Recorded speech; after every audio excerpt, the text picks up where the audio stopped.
Jeudi 19 janvier 2012. Cher journal, je m'appelle Amélie et je suis si heureuse de t'avoir enfin. J'ai attendu d'avoir un journal intime depuis si longtemps. Je n'ai carrément personne à qui parler. Je viens d'avoir 12 ans ce matin. Et tu es mon plus beau cadeau. Aujourd'hui, personne ne m'a souhaité mon anniversaire, à part mes parents et ma sœur. Tout le monde m'a ignoré en cours. Personne n'a voulu rester avec moi. J'ai dû manger toute seule à la cantine, pendant que les autres parlaient dans mon dos. Les gens pensent que je porte malheur. Ils disent que c'est de ma faute si Capucine est morte. C'était ma meilleure amie. Elle me manque. Je n'avais personne d'autre à part elle. Vendredi 20 janvier 2012. Cher journal, je suis si contente de te revoir enfin. La journée a été très longue sans toi. Encore de chimie? Une fille qui me déteste a commencé à m'insulter et à me casser devant toute la classe. À un moment, la prof en a eu marre et lui a fichu 1 heure de colle.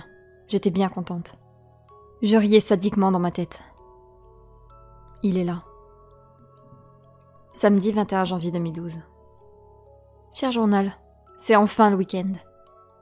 Je suis tellement contente de pouvoir me reposer après cette longue et fatigante semaine. Je vais enfin pouvoir retourner à mes occupations. Dessiner, sortir, prendre l'air, lire. Mais avant tout ça, j'ai une tonne de devoirs à faire. Dimanche 22 janvier 2012. Cher journal, aujourd'hui je suis tellement contente. Je vais partir une journée à la montagne pour faire du ski avec ma famille. Je suis si excitée. Je vais enfin pouvoir profiter de la neige, faire des batailles et peut-être me faire des amis. Tu vas me manquer. À ce soir. Dimanche 22 janvier 2012. Cher journal, me revoilà. Je me suis bien amusée et je me suis fait un nouvel ami. Il s'appelle Alex. Il est très gentil. Je pense même qu'il va devenir mon meilleur ami. Il m'a donné son Skype, son Facebook et son MSN. Je vais essayer de le contacter demain après-midi. Cependant, j'ai vu un type bizarre là-bas. Il avait les cheveux bruns, une veste orange, un pantalon noir et des bottes. Il ne semblait pas avoir froid. Mais j'ai cru voir qu'il portait un masque blanc, aux yeux entourés de noir et aux lèvres noires. Je me demande s'il n'avait pas froid par ce temps. Lundi 23 janvier 2012. Cher journal, aujourd'hui je n'ai pas cours. Mes parents sont en voyage d'affaires pendant 2 semaines, et ma sœur est partie en voyage avec sa classe. J'en profite donc pour te parler de ce rêve étrange que j'ai fait cette nuit. J'étais plongée dans le noir total, je ne voyais rien. Après quelques instants, mes yeux semblaient s'être habitués au noir, et j'ai pu voir autour de moi dans un périmètre d'environ 6 mètres. Sur le sol, j'ai pu voir une lampe torche. Je l'ai prise et l'ai allumée. J'ai vu que j'étais dans un couloir, mais c'était très étrange. Ce couloir me semblait très familier. Oui, cette fois j'en étais sûre. J'étais chez moi. J'avançai jusqu'à me retrouver devant la porte de mon salon. Je l'ouvris et vis cet homme, assis sur le canapé. Il me fixa pendant quelque temps. Je pouvais entendre sa respiration. D'un coup, il se leva et courut vers moi. Je me suis mise à courir vers la cuisine. Et là, il me fit un croche-patte et je tombai violemment sur le sol. Je ressentis une violente douleur sur le tibia gauche. Et je n'arrivais plus à me lever. Il s'approcha de moi doucement, puis sortit un couteau de sa poche et me poignarda dans l'estomac. C'est à ce moment-là que je me suis réveillée. Mais le plus bizarre dans tout ça, c'est que j'avais un énorme bleu sur mon tibia et j'avais super mal au ventre. Mardi 24 janvier 2012. Cher journal, aujourd'hui j'ai fait le même cauchemar. Sauf que cette fois, j'ai un bleu sur l'épaule. Et au lieu de me poignarder, il m'a égorgée.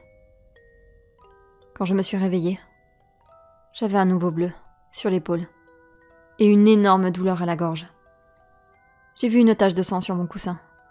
Je commençais à avoir peur. J'étais en direction de ma salle de bain pour me débarbouiller le visage. Et là je vis des traces d'une coulée de sang sur ma joue. Et je vis une énorme cicatrice sur mon cou.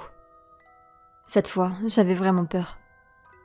Après m'être habillée, j'ai préparé mes affaires et j'ai pris mon petit déjeuner. Puis je me suis mise en route vers le collège. Je n'avais vraiment pas envie d'y aller. Cette journée fut vraiment longue. Comme d'habitude, je me suis retrouvée dans la solitude toute la journée. Et comme d'habitude, Cette fille m'a encore foutu la honte et s'est ramassé 1 heure de colle. Mercredi 25 janvier 2012. Cher journal, cette fois c'en est trop. J'ai refait le même cauchemar. Mais cette fois c'était plus violent, beaucoup plus. Et surtout beaucoup plus étrange. Ce rêve-là était différent des autres. J'étais chez moi, mais cette fois, il y avait de la lumière. J'avançais dans le couloir. Il semblait plus long que d'habitude. Et une fois arrivé au bout du couloir, j'avançais vers le salon. À ma grande surprise, il n'y avait personne. Les meubles semblaient avoir été déplacés. Il y avait des taches de sang sur le sol. Je me dirigeais vers la fenêtre. La maison était en plein milieu d'une forêt sombre et brumeuse. Je descendis les escaliers pour arriver devant la porte d'entrée. Elle était ouverte. Je sortis dehors. Tout avait changé. Il n'y avait plus de forêt, mais une simple mine. Je me retournai et la maison avait disparu. Je vis une lampe torche sur le sol et la pris. Je descendis l'escalier qui était devant moi pour arriver devant une porte en métal. Elle était à moitié ouverte. Je rentrai à l'intérieur et vis du sang sur le sol, sur les murs. Il y en avait partout. Dans un coin sombre, je pus voir une silhouette sombre. C'était cet homme. Il s'avançait doucement vers moi, couteau à la main, prêt à attaquer. Je reculai doucement vers la porte. Je faisais tout pour l'ouvrir, mais elle ne voulait pas. J'étais coincée. Il s'avançait vers moi de plus en plus rapidement. J'étais tétanisée. Je ne pouvais plus bouger. Il arriva enfin face à moi. Il me fixait. Je pouvais l'entendre rigoler sadiquement derrière son masque. Il prit mon bras et fit une énorme entaille. Mais je repris mes esprits et lui donnai un coup de poing dans le visage. Il m'a rattrapé et a commencé à me tabasser. Il me fit un œil au beurre noir, une dizaine de bleus et me cassa le nez. Puis il sortit son couteau et m'éventra. Quand je me suis réveillée, je saignais du nez. J'arrivais à peine à bouger. J'avais une énorme entaille sur mon bras. Et surtout, une douleur atroce. Mon ventre me faisait souffrir.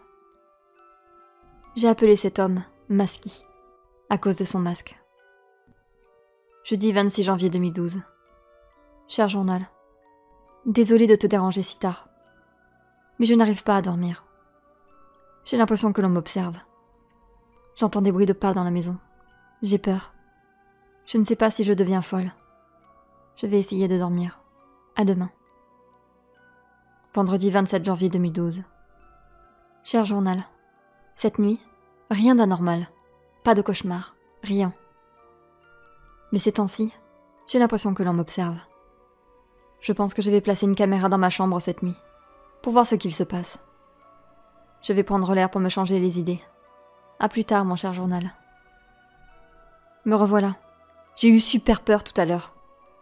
Alors voilà ce qu'il s'est passé. Je marchais tranquillement dans la rue quand je vis un chemin entre 2 immeubles. Il était sombre. Je savais que je ne devais pas y aller. Mais ma curiosité a pris le dessus.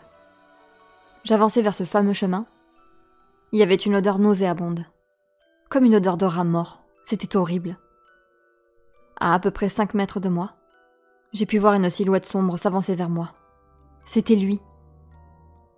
Dès que j'ai commencé à courir vers la rue, il se mit à me poursuivre. J'étais en train de pleurer. Je faillis trébucher plusieurs fois, mais je pus enfin sortir d'ici. J'étais toujours en train de courir, quand je vis qu'il avait disparu. Je continuais de courir jusqu'à chez moi, de peur qu'il ne me fasse une embuscade. J'étais enfin arrivée chez moi. Je fermai la porte à double tour, fermai toutes les fenêtres et les rideaux. Je me suis enfermée. Me revoilà, cher journal.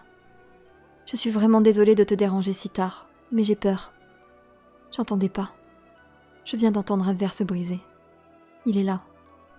Masky est là. Je l'entends arriver. Il est derrière la porte. Il essaye de la défoncer.